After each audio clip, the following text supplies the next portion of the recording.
Здравейте, хора!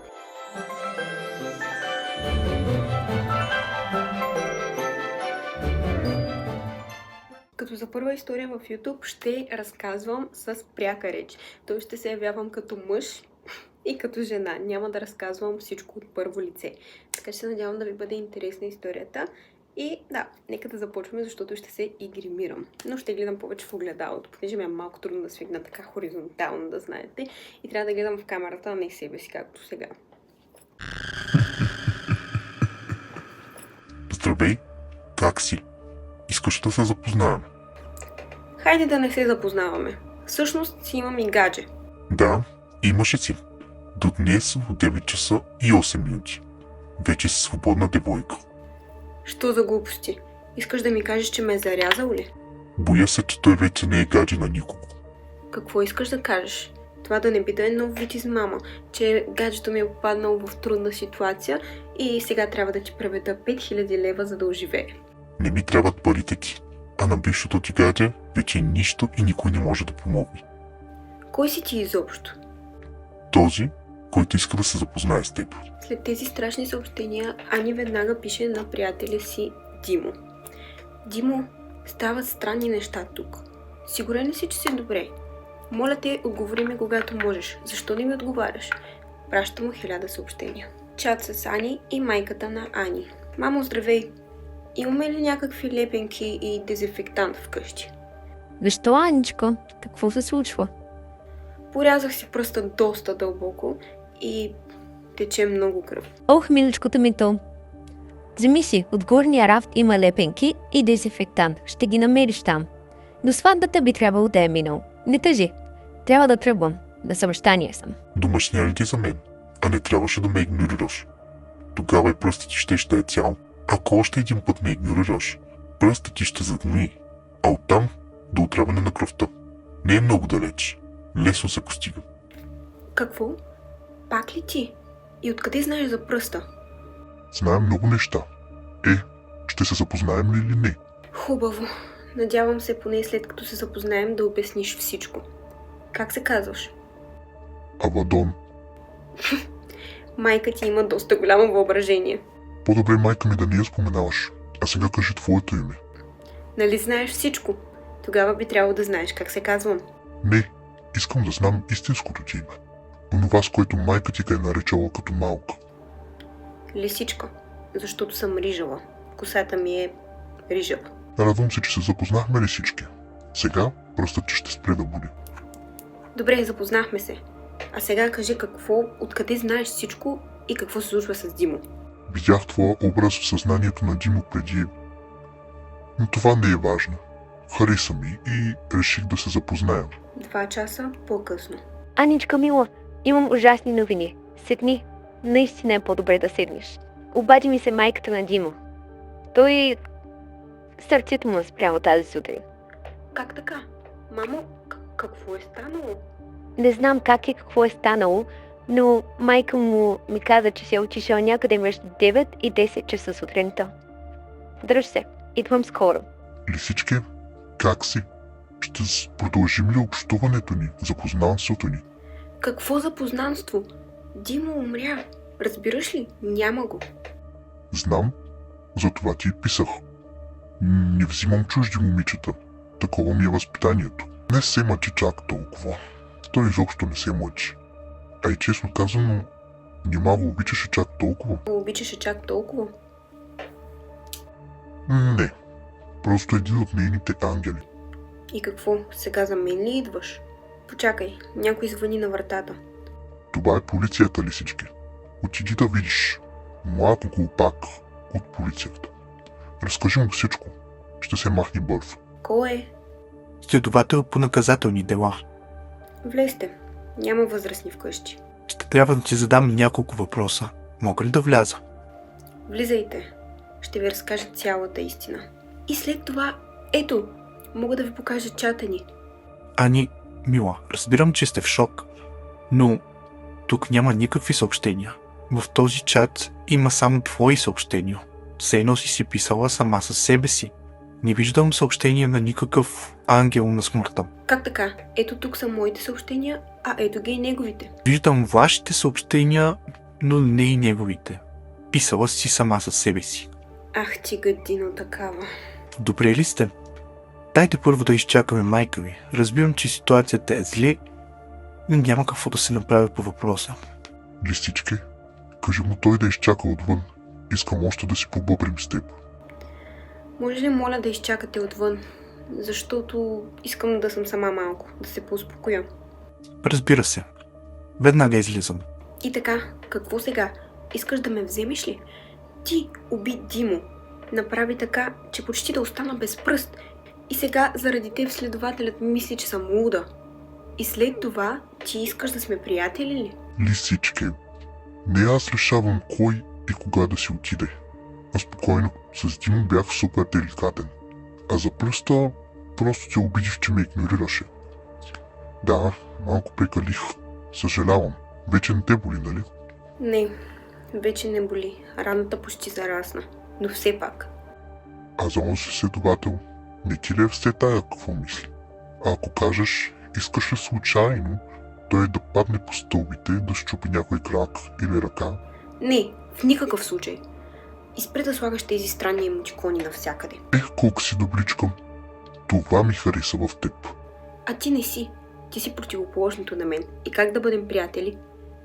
Също така, никога не съм те виждала. Дай поне да те видя. Не. В смисъл, няма как да се видим. Никога. Може да не си мой тип. Спокойно, лисички. Ще се видим задължително. След 10 години, 3 месеца и 2 дни. На Димитроградското шосе. Дори не знам къде е това. Разбира се. Как да знаеш сега? А за да ме видиш, направи следното. Вземи 2 огледала, сложи ги едно срещу друго, а по средата им сложи свещ. Но трябва да е восъчна, а не от тези евтини бокулци от магазините по 1 левче. Стой! Майка ми идва. Чувам гласа й. Пиши ми утре, когато ти върнат телефона. Майка ми идва. Чувам гласа й. Ани, дай ми телефона си веднага. Казвам ви, Галина Сергеевна, момичето е в шок. Мамо, нямам никакъв шок. Много съм си добре. Не спори, а дай телефона си. Малко по-късно при психиатъра. Нужен е курс на възстановителна психотерапия. Мисля, че до около 2 седмици ще мога да излекувам. Ани, кажи ми какво чувстваш. Чувствам, че сте ме наблъскали с успокоителни и сега ми е все тая. Добре де, спомням си. Писа ми ангелът на смъртта. Искаше да се запознаем. Каза ми, че Димо е умрял. След това го игнорирах, след което си срязах пръста силно. Ани, ти си преживяла силен шок. Разбира си, че ангели не съществуват. Просто твоето подсъзнание се опитвало да те защити и затова си е създало такъв образ. Един вид си е измислил образ. Между другото, забравих да си включа лампата, затова от средата на видеото ще е атмосферно. Да. Не, то е истински. Дайте ми телефона, ще ви докажа. Даже му обещах да не ви боли много. В смисъл, просто трябва да ми повярвате. Ани телефонът е у майка ти. И също, защо изобщо че е този авадон? Той е готин. Знае и може толкова много неща.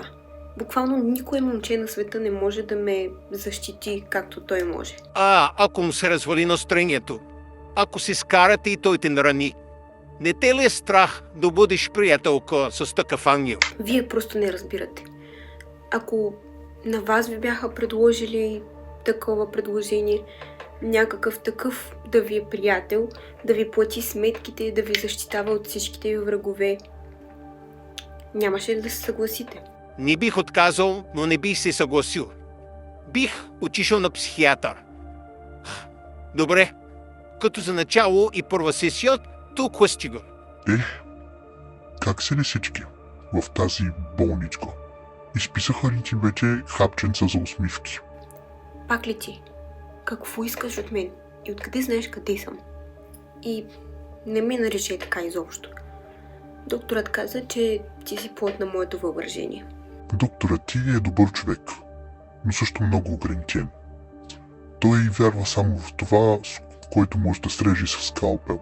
Аз знам, че днес на обяд ще ти дадат гадна риба, която ти ненавиждаш. Всички знаят, че храната в болниците е гадна.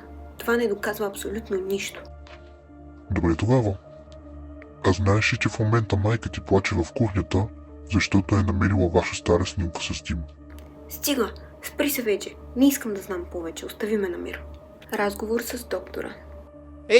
Като за първа терапия, виждам напредък. Вече не спориш толкова много за твоя ангел. Докторе, той пак ми писа. И казваше нищо за майка ми. Ани, стига. Ти си внушаема. Затова знаеш, че майка ти тъгува и затова по съзнанието ти си прави някакви измислени гласове и все едно ангелът на смъртта ти му казва. Просто ти го знаеш сама. Скоро ще те изпишем, но трябва да ми обещаеш. Никакви огледавай свещи. Тези ритуали са безсмислени. Просто ще задълбочат състоянието ти. Добре, обещавам. Вечерта в болничната стая.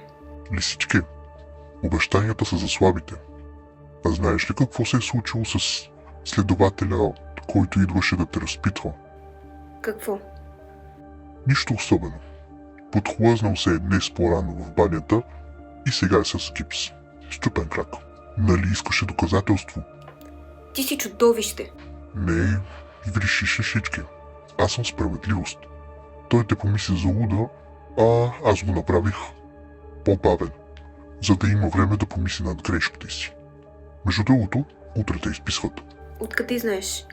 Докторът каза, че ще трябва да остана още седмица. Докторът каза, но докторът не знае, че утре ще има спешна проверка и спешно трябва да освободят легла. Ти ще си първата в списъка. На следващия ден Ани се прибира в къщи. Здравей, мамо.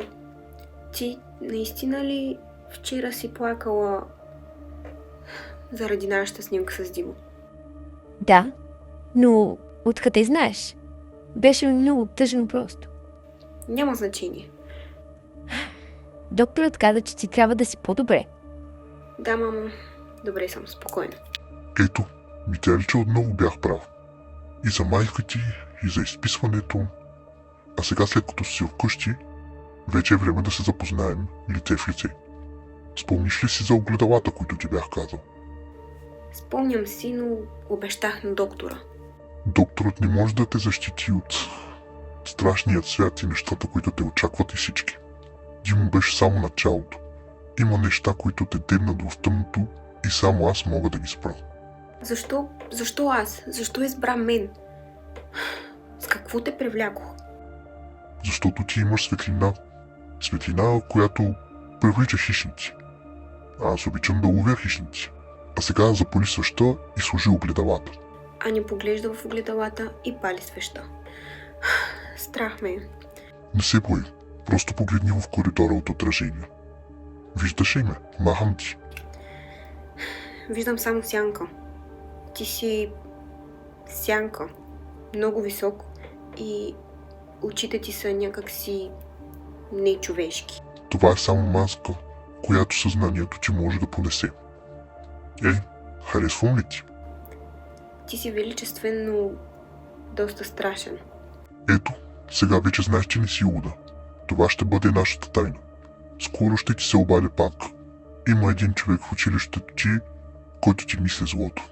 Утре ще разбереш кой е. На следващия ден в училището. Ани се връща в училището, но всички я гледат странно заради престоя в болницата и случая с Димо. Нейната най-добра приятелка Катя започва да разпространява слухове, че Ани е луда и дори самата тя е виновна за смъртта на гаджето и Димо. Получава съобщение от Авадон. Виждаш ли сега ли всички? Твоята най-добра приятелка Катя е човека, който ти мисли злото. Тя винаги ви е завиждала на вас с Димо. Искаш ли да я го върнем? Да я накажа? Не, Авадон, стига вече. Нека свърши всичко това. Не искам повече никой да страда. Твърде късно. Тя вече е взела решение, което ще има последствия. Добре бе. инцидентът. По време на физкултурния час Катя буквално случайно пада и се удря много жестоко. Поради някакви странни обстоятелства. Просто се спъва в нищото. Ани разбира, че Авадон не я защитава, а просто се радва на болката на другите. Ани решава да се изправи срещу него. Тя отива при свещеник и разбира, че ангелът Авадон се храни с нейният страх и внимание. Последният разговор. Ти не си ангел, ти си паразит. Може би. Но ти сама ме извика с огледалата. А сега сме свързани до онзи ден на шосето. Помниш ли? 10 години, 3 месеца и 2 дни. Няма да чакам толкова. Изтривам те. Ани изтрива чата и чупи огледалата. Живота й започва да се нормализира. Но тя винаги носи белега на пръста си, който й напомняше за цялата случка. Историята завършва с това, че тя вижда отражението на висока черна фигура в прозореца на автобуса години по-късно. И познайте къде. Точно на Димитровградското шосе. Както ангелът ти беше споменал. Като тя видяла отражението на тази черна висока фигура, автобусът внезапно катастрофира. И ето, той не я беше излъгал. Те се срещнаха отново. Точно след 10 години, 3 месеца и 2 дни. Еми хора, това беше историята. Надявам се да съм се справила така с ролите. Доста дълго ще го обработвам, предполагам. Много се надявам да ви хареса видеото, защото супер много се старах да запомня абсолютно целият текст. И да, това е. Пишете дали искате още подобни видеа и дали ви е харесало такъв тип видео. Чао! Обичам ви!